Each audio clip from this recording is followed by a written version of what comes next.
দর্শক স্বাগত নিউজ 24 চট্টগ্রাম প্রতিদিনে আপনাদের সাথে আছি আমি সোহাগ বক্স। চট্টগ্রামের বাইজিদ এলাকায় বোনের বাসায় বেড়াতে এসে সন্ত্রাসীদের গুলিতে নিহত রাজু হত্যাকাণ্ডের ঘটনায় এখনো কাউকে গ্রেফতার করতে পারেনি পুলিশ।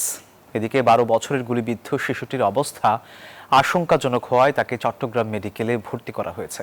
আর এই ঘটনায় আসামিদের দ্রুত গ্রেফতার করে বিচারের দাবি জানিয়েছেন হতাহতের পরিবার।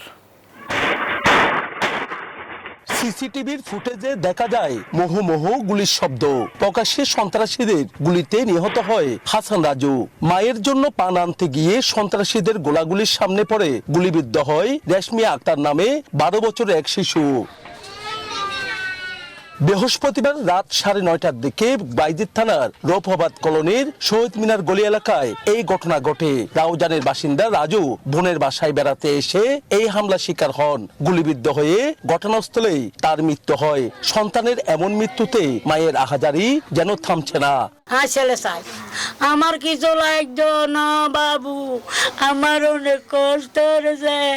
একটা বন্ধু বলে হয় তখন আর ছেলে যাইছে আর সন্ত্রাস এভাবে ফিরছে যাইতে যাইতে আসলে ওইখানে গেছে, এখানে মারি দিই 4টা 5টা 6টা গুলি করছে। আর কেমনে বাদ এটার সাথে কোনো বন্ধু বান্ধব জড়িত আছে এটা দেখাই দিছে। ছেলেটা এখানে থাকে, এখানে বসবাস করে, যেখানে রাউজান থেকে এখানে আসি মেরে যাবে এটা তো কোনো কথা না।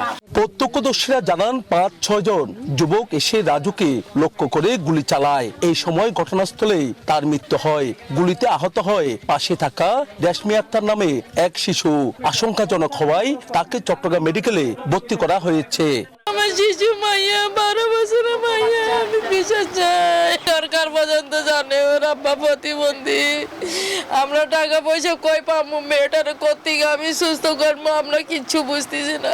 মেডিকেলের অবস্থা এখনো খারাপ আছে, মানে তত ভালো নাই। টাকা লাগবে 10 লাখ টাকা, এখন 10 লাখ টাকা আমরা কই পাবো? প্রাথমিকভাবে ধারণা করা হচ্ছে পূর্ব বিরোধের জেরে এই হত্যাকাণ্ড ঘটে থাকতে পারে। জড়িতদের তথ্যে অভিযান চলছে বলে জানিয়েছে পুলিশ। হওয়ার পরে ব্যবস্থা নেওয়া হবে এবং ঘটনাস্থলে যারা স্কুতিকারা এসেছিল তাদের ব্যাপারে অভিযান পদ আছে আইডেন্টিফাই করার চেষ্টা চলছে। তদন্ত চলতেছে, তদন্ত পরে এটা বলা যাবে, ফাইন্ড আউট করা যাবে আসলে কয়জন ছিল এবং এটা মোটিভটা কি। গত 26 এপ্রিল রাউজানের কদলপুর এলাকায় নাসির উদ্দিন নামে এক ব্যক্তিকে গুলি করে হত্যা করা হয়। এই হত্যার আসামি নিহত হাসান রাজু বলে জানান পুলিশ। নয়ন বড়ুয়া জয়, নিউজ 24 চট্টগ্রাম। চট্টগ্রামের বাজারে বেড়েছে সব ধরনের সবজি সহ মাছ মাংসের দাম। 1000 টাকার নিচে নেই 1 কেজি গরুর মাংস। ব্রয়লার মুরগির দাম কিছুটা কমে 170 টাকা কেজিতে বিক্রি করলেও সোনালী ও দেশি মোরগের দাম অপরিবর্তিত রয়েছে। বেড়েছে সব ধরনের মাছ ও সবজির দামও। মরিচ পৌঁছেছে সেঞ্চুরির ঘরে। বেড়েছে সব ধরনের মশলার দাম। বাজার করতে যে আমরা ঘুরতে ঘুরতে মানে কোথায় একটু সস্তা পাবো সেই জন্য ঘুরে, কিন্তু যেখানে যাই সেখানে দামের ঊর্ধ্বগতি। দাম বাড়ে গেছে এখন। আগে কাঁচামাল ছিল 30-40 টাকা, এখন 120 টাকা করে কেজি, 100 টাকা। মাছ বলেন, মুরগি বলেন, তরকারি তো 80 টাকা 100 টাকা নিচে তরকারি নেই। মাল আইলে কমে যাবে, আর দাম মাল নইলে দাম বেশি থাকে। সামনে ঈদ আসতেছে, সেজন্য গরুর দাম বাড়তেছে। 2570 বুদ্ধ জয়ন্তী উপলক্ষে চট্টগ্রাম নগরীর কাতালগঞ্জে অনুষ্ঠিত হলো বিশ্ব শান্তি শোভাযাত্রা, জাতীয় বৌদ্ধ সম্মেলন, মহাশঙ্খদান ও আলোচনা সভা। দুপুরে বাংলাদেশ বৌদ্ধ ভিক্ষু মহাসভার উদ্যোগে আয়োজিত এই অনুষ্ঠানে প্রধান অতিথি ছিলেন Chittagong city mayor doctor Shahadat Hossain. অনুষ্ঠানে সভাপতিত্ব করেন সদ্ধর্মরত্ন জ্ঞানানন্দ মহাথের। এতে বিভিন্ন বৌদ্ধ ভিক্ষু, ধর্মীয় ব্যক্তিত্ব, সুধীজন ও বিভিন্ন শ্রেণী পেশার মানুষ অংশ নেন। নিষেধাজ্ঞা শেষে পদ্মা মেঘনায় মাছ শিকারে নামলেও আশানুরূপ ইলিশ পাচ্ছেন না চাঁদপুর, লক্ষ্মীপুর সহ উপকূলীয় এলাকার জেলেরা। জানাচ্ছেন হতাশার কথা। আর এদিকে সরবরাহ কম থাকায় বাজারে ইলিশ বিক্রি হচ্ছে চড়া দামে। প্রতিনিধিদের পাঠানো তথ্যচিত্রে ডেস্ক রিপোর্ট। 2 মাস নিষেধাজ্ঞার পর চাঁদপুরে ঝিমিয়ে থাকা মাছঘাট আবারও হাঁক ডাকে মুখর হয়ে উঠেছে। বড় স্টেশন মৎস্য অবরোধ কেন্দ্রে দীর্ঘদিন পর ইলিশের পাইকারি কেনাবেচা শুরু হয়েছে। তবে পদ্মা ও মেঘনা নদীতে মাছ শিকারে নেমে কাঙ্ক্ষিত ইলিশ না পাওয়ায় হতাশ জেলেরা। রাত্রে নামছি আমরা, 2 খেয়া পাইছি, নদীতে আগের মতন মাছ নাই। যে পরিমাণ আশাবাদী আমরা ছিলাম চাঁদপুর মাছঘাটে মাছ হবে, আমরা সেই পরিমাণ মাছ হয়নি। মাছ কম থাকার কারণে মাছের দাম একটু বেশি আর কি। মাছ নেওয়ার জন্য আসছিলাম, কিন্তু আমার সমাধান অনুযায়ী বাইরে। বর্তমানে পাইকারি বাজারে 1 কেজি থেকে 1.5 কেজি ওজনের ইলিশ বিক্রি হচ্ছে 3500 থেকে 4000 টাকায়। 1 কেজি ওজনের কম ইলিশ 3000 থেকে 3500 টাকায়, আর হালি বিক্রি হচ্ছে 1200 থেকে 1500 টাকায়। আমদানি বাড়লে দাম কমে যাবে বলে জানান মৎস্য বণিক সমিতির সভাপতি। মাছের আমদানি বেশি হলে দাম আরো কমবে বলে আমরা আশা করি। এদিকে লক্ষ্মীপুরের মেঘনা নদীতেও দেখা গেছে একই চিত্র। জেলেদের চোখে মুখে দুশ্চিন্তা। 2 মাস নিষেধাজ্ঞা শেষে জেলার প্রায় 52,000 জেলে নদীতে মাছ শিকারে নামলেও কাঙ্ক্ষিত মাছ পাচ্ছেন না তারা। কেউ কেউ ফিরছেন শূন্য হাতে। নদীতে মাছ কম, বেড়ায় ফিরে যায়, মাছ পাইতেছে না। বর্তমানে যে 2-1টা ইলিশ মিলছে তারও দাম আকাশচুম্বী, যা সাধারণ ক্রেতাদের নাগালের বাইরে। Desk report, news 24। দর্শক, ছুটির দিনে চট্টগ্রামের পতেঙ্গা সমুদ্র সৈকতে দর্শনার্থীদের উপচে পড়া ভিড়।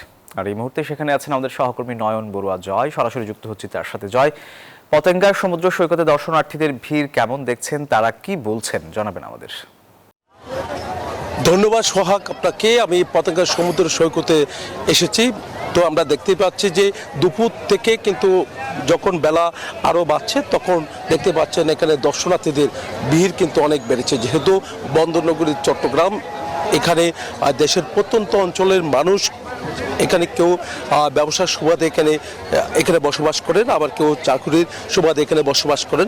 তার কারণে যখন ছুটি হয় তখন সবাই কিন্তু পতেঙ্গা সমুদ্র সৈকতে একটু গা ভেজানোর জন্য চলে আসে। আবার জাহাজ দেখার যে সুযোগটা কিন্তু পতেঙ্গা সমুদ্র সৈকত থেকে সবচেয়ে বেশি কাছে থেকে দেখানো যায়। তো তার কারণে অনেকজন জাহাজ দেখার জন্য এখানে আসেন।